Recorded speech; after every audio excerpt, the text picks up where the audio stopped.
Assalamualaikum sahabat muslimah, kembali lagi di Hazanah. Dalam episode kali ini kita akan membahas 5 pintu setan yang ada di dunia. Sebelum memulai videonya, jangan lupa klik tombol like, subscribe, dan aktifkan loncengnya ya. Pada hakikatnya, setan memang akan terus menggoda manusia sampai hari kiamat nanti.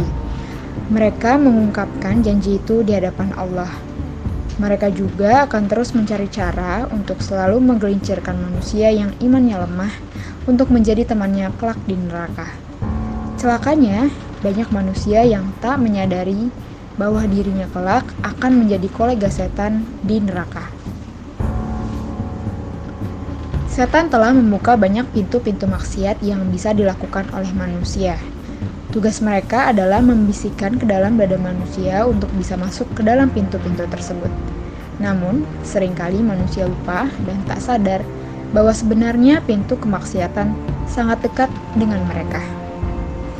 Berikut 5 pintu setan yang ada di dunia. Pertama, hasad dan tamak.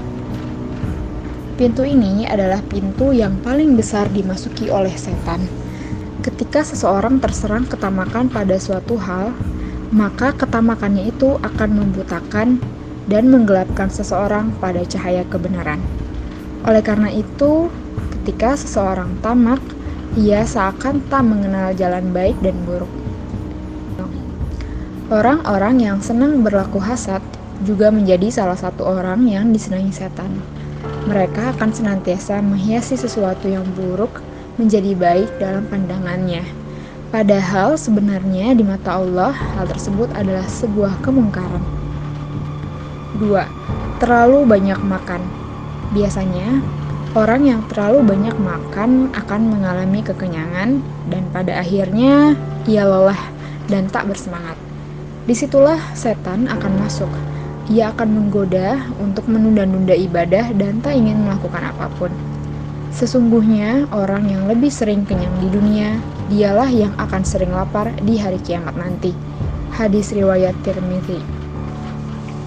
Oleh karena itu, makanlah secukupnya. Ibnu Abi Hatim dari Ar-Rabi menambahkan perkataan Imam Syafi'i. Karena yang namanya kenyang membuat badan menjadi berat, hati menjadi keras, dan kecerdasan berkurang. Lebih banyak tidur dan malas beribadah. 3. Berburuk sangka terhadap muslim lainnya. Berburuk sangka terhadap muslim lain juga merupakan pintu masuk setan untuk menguasai jiwa manusia. Berburuk sangka hanya akan membuat kita cenderung merendahkan orang lain. Padahal belum tentu dia sesuai dengan yang diprasangkakan. Maka ada baiknya kita mengutamakan husnuzon. Hati-hatilah kalian terhadap prasangka buruk, karena prasangka buruk adalah perkataan yang paling dusta. Hadis riwayat Muslim. 4. Marah.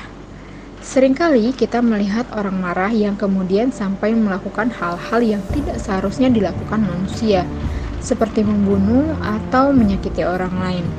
Itulah salah satu tanda setan telah mengambil alih jiwa dan raga orang tersebut. Ketika marah, setan akan membutakan mata dan merusak akal seseorang. Setelah itu, ia akan menyesal dan setan akan menertawakan mereka yang sudah terhasut. Karena artinya kemenangan ada pada pihaknya. Nauzubillah.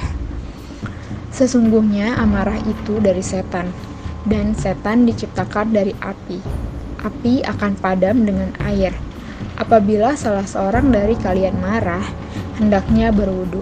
Hadis riwayat Abu Daud. Maka jika sedang marah, bersegeralah berwudu, seperti yang dianjurkan oleh Rasulullah. 5. Terlalu mencintai harta. Tak jarang orang yang sangat mencintai hartanya akan mempertahankannya sedemikian rupa, menimbun barang, terus membeli sesuatu yang sebenarnya tidak terlalu penting, pada akhirnya akan mubazir. Bahkan terkadang mereka sampai lupa mengeluarkan sedekah dan zakat.